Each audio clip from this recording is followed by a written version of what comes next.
আসসালামু আলাইকুম। আশা করি সবাই ভালো আছেন। আজকের অনেকদিন পরে সকালবেলা নাস্তা করতেছি। এই যে রুটি নিয়েছি একটা। এই যে রুটি, এই একলা একটা খাওয়া সম্ভব? এত বড় রুটি। লাউ আর মুরগি যে রান্ধি রাখছিলাম এটা আছে। গরম দিতে গেলে অনেক সময় লেগে যাবে, অলরেডি 9টা বেজে গেছে। এই জন্য গরম না দিয়েই বই পড়লাম। আর আজকে নাস্তা খাইতেছি অনেকদিন পরে। বিশ্বকাপ খেলা শুরু হয়েছে, তখন থেকে আজকে প্রথমবারই মনে করে নাস্তা খাইতেছি। কারণ হচ্ছে খেলা দেখতে দেখতে ঘুমাইতে ঘুমাইতে প্রতিদিন লেট হয়ে যায় ঘুমাইতে, আর নাস্তা খাওয়া হয় না। ঘুমে কিন্তু উঠি মনে করেন যে 12টা 1টা, 12:30, কোনো সময় উঠছি 1টা বাজে। এই জন্য মনে করেন সকালবেলা নাস্তাটাই খাওয়া হয়। আজকের তাড়াতাড়ি উঠতে পারছি এই জন্য কারণ আমার ফেভারিট প্লেয়ারও শেষ, মানে এরা বিশ্বকাপ দাউডেই গেছে গা, আর আমার টিমও শেষ। এই জন্য আর খেলার প্রতি তেমন একটা কোনো ইন্টারেস্ট রইলো না, যার কারণে রাত্রে অবশ্য খেলা দেখছি, মিশরের খেলাটা দেখছি। আজকে তাড়াতাড়ি ঘুমে কিন্তু ধরতে পারছি, তো একটা জুস লয়েছি। আর যে রুটি লয়েছি, জুসটা খাম পরে, আগে রুটি খেয়ে লই। রুটি আর লাউ আর মুরগি আলহামদুলিল্লাহ ভালোই হইবে। তো অনেকেই জিজ্ঞেস করেন যে না, আমার ফেভারিট টিম কোনটা বা আমি কোন টিম সাপোর্ট করি।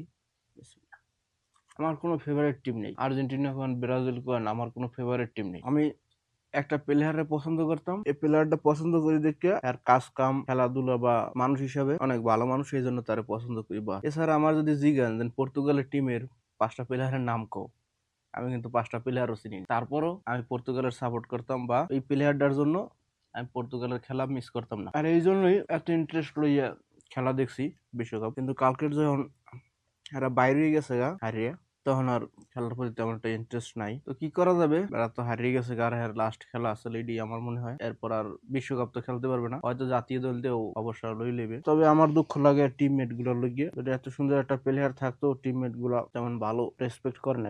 বেটার খেলা হারিয়ে যাওয়ার পরেও একটা টিমমেট একটু সান্ত্বনাও দেয় না। এর জন্যই আমি খেলা দেখছি, এর জন্যই প্রজেক্টর কিনে আনছি, সবকিছু এর খেলা দেখার জন্যই আনছি। তাছাড়া অন্য কোনো টিম আমার পছন্দ নাইও, যেমন আর্জেন্টিনা কোন, ব্রাজিল কোন, বা এগো আমি সাপোর্ট করি না। আমার যারা ফেসবুকে স্টোরি দেখছে এরা অবশ্যই জানে যে আমি কোন দল সাপোর্ট করি আর কোন দল করি না। আর দ্বিতীয়ত, যে সময় কোনো মুসলিম কান্ট্রির খেলা পড়ে, যেমন কালকের গেছে মিশরের খেলা, মিশর আর আর্জেন্টিনার, সবসময় মুসলিম কান্ট্রি সাপোর্ট করি। বিপক্ষে যে কোনো দল থাকুক না কেন, যদি কোনো মুসলিম কান্ট্রি থাকে এই টিমেরই আমি সাপোর্ট করি।